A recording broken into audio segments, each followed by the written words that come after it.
let's have a chat about doubles. Specifically today in this video, guitar doubles. A lot of times for me, the easiest way, like I've thought about this before, if you took away everything from me, every trick, every tonal option I have to make a record, one of the things I will still do is get a double if it's a big rock guitar. Maybe if I really feel like the vocal needs it. It is the easy, if I have no EQs, no compression, no reverb, this is one of the easiest effects just to make something go, that got interesting. And sometimes wider or bigger, whatever that means to you, to me, it can get bigger, I guess, this way. I've had people come to me and go, I'm recording this thing. I tried copying and pasting my guitar and panning them left and right. Like, is that a double? No, you just made your guitar louder. It's the same performance, literally. I'm like, well, maybe you should get doubles of that part, It's a really easy way to sound exciting. Oh, well, no, I put like two mics on it, and then I pan them left and right. Okay, well, that's basically just getting separate EQ on your left and right channel of a mono source. It's the same performance, right? So this band, they're called Cherry Pop. They're from Long Island. They're punk. They record themselves, and they're having me mix it, which is fine. Some things don't have to be produced at all. I would imagine a very gritty punk band, you can get a lot done on your own. Maybe I'm gonna fix some things technically. This is one of them. So they sent me this song, they're doing the rest of the record. I already told them, maybe get doubles of all your rhythm guitars, because it's the kind of thing where it's just a rock guitar plowing through the song. I could mix the whole thing in mono. That'd be cool. I would try it. I'm just also sure then I would get a mixed note back, like, why does this not sound magnificent? And I'll go, because you didn't record it for magnificence, and I can't make it happen. But this is one thing I can do to step away from that conversation. So what I'm doing in this video is I'm making a fake double from one guitar performance, just so I don't have a rhythm guitar on the left that's really heavily distorted and playing rhythms, and like a lead that's coming in and out on the right, because it's gonna not feel, to me, as good as a double of this rhythm guitar for this song and for me. You might disagree. Sometimes I record a song and the whole point is that the rhythm guitar is just on the left. But in this case, I need a double and I don't have it. So let's go through how I'm going to do that. Basically, here's a section of guitar. This is just the rhythm guitar here. So let's take a listen.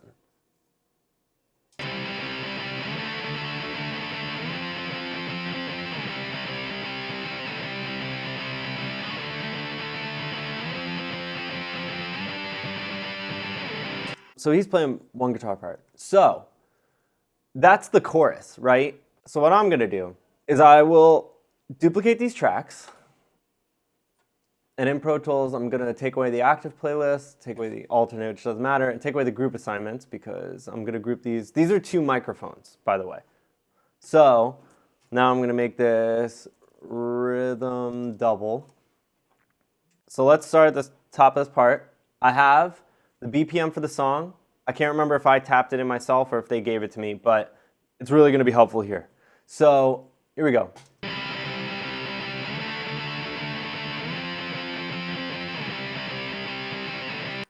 So there's a 1 round to the whole guitar part, right? Break, okay? And now what I'm going to do is I'm actually going to copy this and paste it on the next round on the separate channel. And then I will break this next round, copy it, and paste it here, right? So now he played it once, and then he played it twice. I can't just multi them because it's gonna be the same frickin' thing. But he played it once, he played it twice. I took the twice, I put it first, and I put the once, I put it second. So now, what it's gonna sound like is...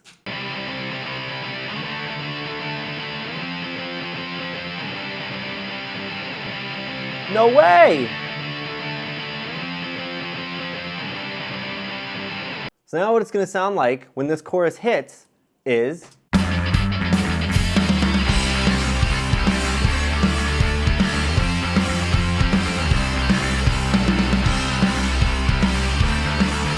No way! That frickin' rocks! Awesome. So where you get into some corners with this.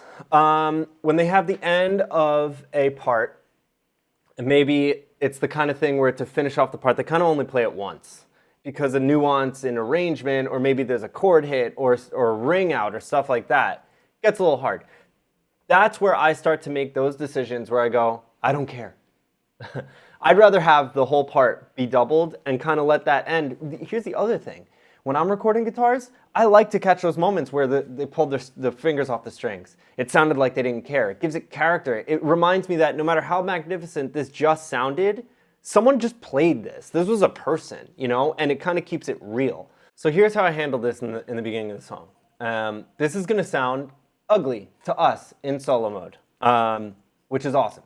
It's great. Here's the end of this part. This is what he actually played.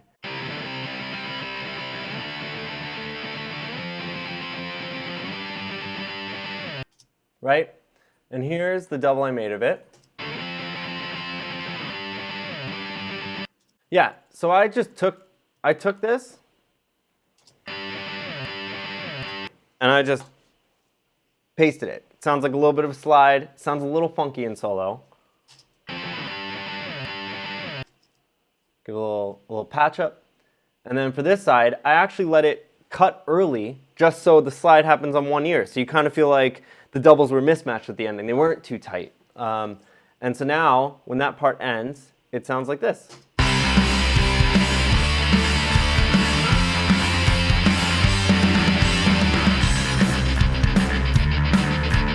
I'm okay with that. Sure. And what you can do too is you can look for these in other sections of the song, right? So like I know that that's the intro and then they play the chorus, but listen to what he did in the chorus.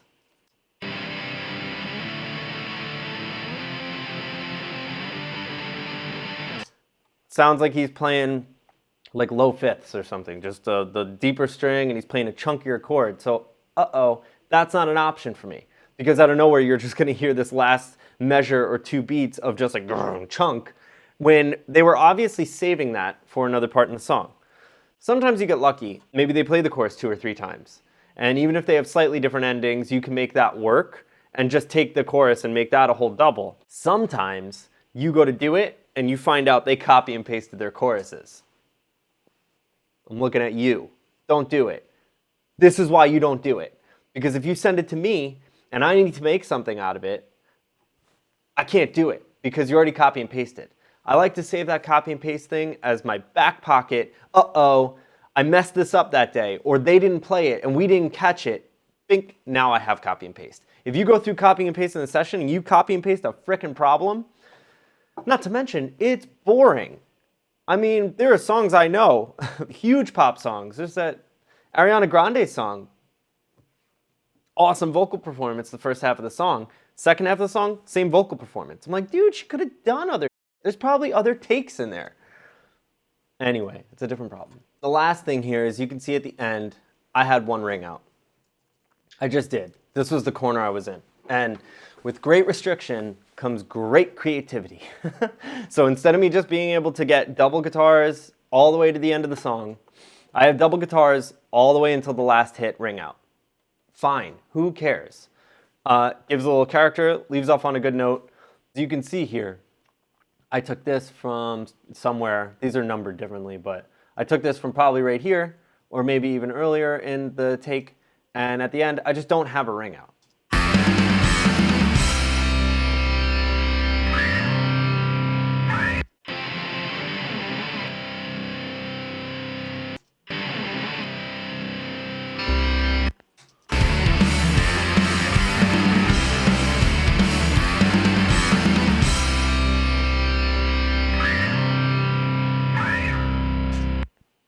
Faking doubles. You can kind of do this with vocals, especially if you get multiple takes of stuff. The harder thing with vocals is like how much nuance there is in performance. And I will do a vocal double video, and so I'll probably go over that a little bit because I have found myself in corners where I just didn't think to record a double when I was working because I like to pretend that we're painting the picture as we go. And then I get to the mix process and either I or the band goes, can we get a double there? And I'll go, uh-oh. And I go through takes and we either didn't sing it twice the same, or words are a little different, or things are a little different length. For me, I've gotten really good at just deciding, okay, this is gonna be a loose double. Sometimes you get a demanding client who goes, well, I want it to be tighter. And you gotta get surgical. But hopefully, this can get you out of some corners. I know that if someone just records one guitar and a lead guitar, that's fine. I love bare bones is simple. The less, the better. Less is more. But sometimes a little more is more. Please like this video. Tell any of your friends or bandmates or musicians to subscribe to my channel. And then you subscribe to the channel too, please. Bye.